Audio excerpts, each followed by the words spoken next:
Hello everyone, my first time playing ERLC in about 4 days. Despite the fact that I have been uploading roleplays over the last few days, I haven't actually played ERLC since Thursday, so it's good to be back here. Enjoyed my mini vacation to the Bahamas with Mr. Faggy and Sean YG. Motorboat racing around the island, as you can imagine, lots of fun. Anyways, we're back here today, we're going to talk about something that happened while I was gone. No update released, we're still expecting that to be dropping possibly next weekend, or this coming weekend as of recording. And there's a couple of things in this video I'm about to show you that could lead into something in the future. So we're going to take a look at this today, talk about it, and talk about some theories some people came up with. So I'll have the video linked in the description if you'd like to go and watch it, but this is the ERLC Developer Spotlight, the first one of, I'm supposing, a series they're going to be starting. And as you can see here, well, first of all, that's like it's a weird car actually. Hold on, I want to show you this here. It's a weird livery they've got on here, because you can see here they've got Sheriff, but it's blocked out by a PRC logo, so I don't know, maybe that's like an official PRC car, I'm not entirely sure. Anyways, that's the introduction, so let's not dive into that too much. Basically, there's a whole narration behind that, and the developer, John Huntsman, they've been working as a PRC builder, so they do a lot of the buildings for the last year and a half, I'm going to say. Probably started last spring, because they were talking about buildings they developed for this summer update, and you may recognize their avatar here. They work with Rick Gutez, I don't know how to say that entirely, but they both work together basically to build a lot of the buildings. And you can see here in the background, this is, well, in fact, the police station, the new police station we got in the summer update part 1 that they're currently building. And this is the first time we've actually seen development footage of buildings, which is quite interesting. Now, as you can see in the background, they're talking about different buildings. This looks very similar to the DMV, as you can see there, and actually a pretty cool building. Would be actually cool if we got an interior. Look at that. It's like a whole open lobby area. That actually looks pretty cool. But regardless, this is the first video of the type, developer spotlight. I know other game studios that do this, but we actually get to see into, well, behind the scenes of them developing. And you can see a lot of people thought they developed on the main map, but you can see they just kind of develop on their own base plate. If we go back here, you can just see there you go, it's all by itself. Or they've just got a very low loading ratio, because you can see a couple buildings around the area, but maybe that's just for sizing.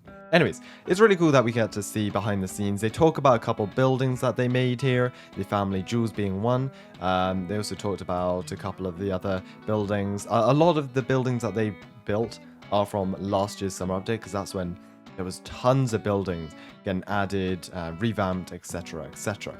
Now, something interesting someone spotted here. First of all, credit to Frigicolo. I'm sorry if I'm definitely butchering that, but as you can see, here are some photos from the video, and you can clearly see a staircase and multiple parts as they're kind of zooming around the building at high speeds there. Quite interestingly enough, if we actually head into FreeCam, you can see there is no second story to this building. You can see there's only a ground floor. Now, where this photo was taken, I believe, would have been down here. Computer room, offices.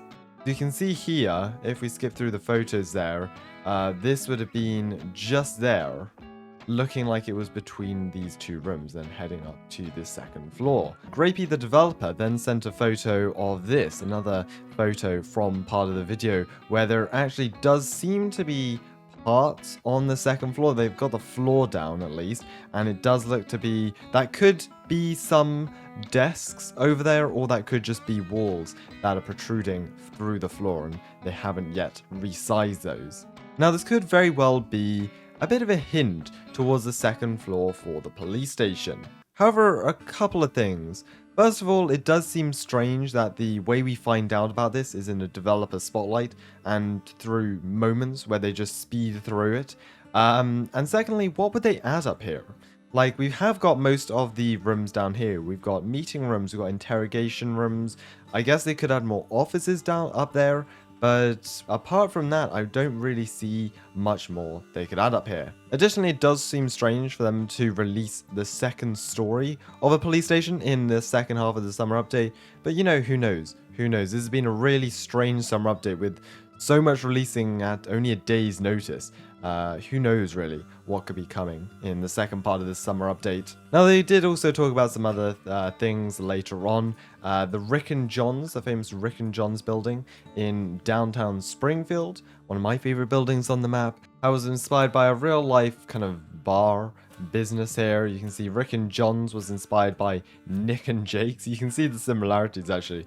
It is quite funny. But then Rick and John, who are the two ERLC builders, so pretty cool take on that. But I'm sure most people who paid attention knew about that already, but you know, pretty cool thing to notice regardless. So anyways, I just wanted to talk about the ERLC developer spotlight. It's pretty interesting. Really glad to see the developers doing this, since it gives us more of an insight that we don't usually have. So that's really cool to see, and hopefully they'll do more with other developers. It'd be harder with the scripters unless they reveal all their scripts and stuff, but definitely with some of maybe the modelers or map development in general, that would be really cool to see. It was 2 weeks ago on a Wednesday that the game updated for the summer update part 1, which was really strange. We never get an update in the middle of the week. So it could possibly be that we get an update this Wednesday or even Thursday, or it could be later into the weekend, more like a Friday or a Saturday, like they usually are. We'll have to wait and see though, but it is looking exciting, with a lot of teasers floating around and a lot of work going on the developer's end. So, thanks so much for watching. Stay tuned for roleplays beginning again tomorrow as we get back into the swing of things. I'm so excited to share with you what we have got planned after Summer Update Part 2 releases. Lots to come, have a great day, and see you in the next one. Goodbye.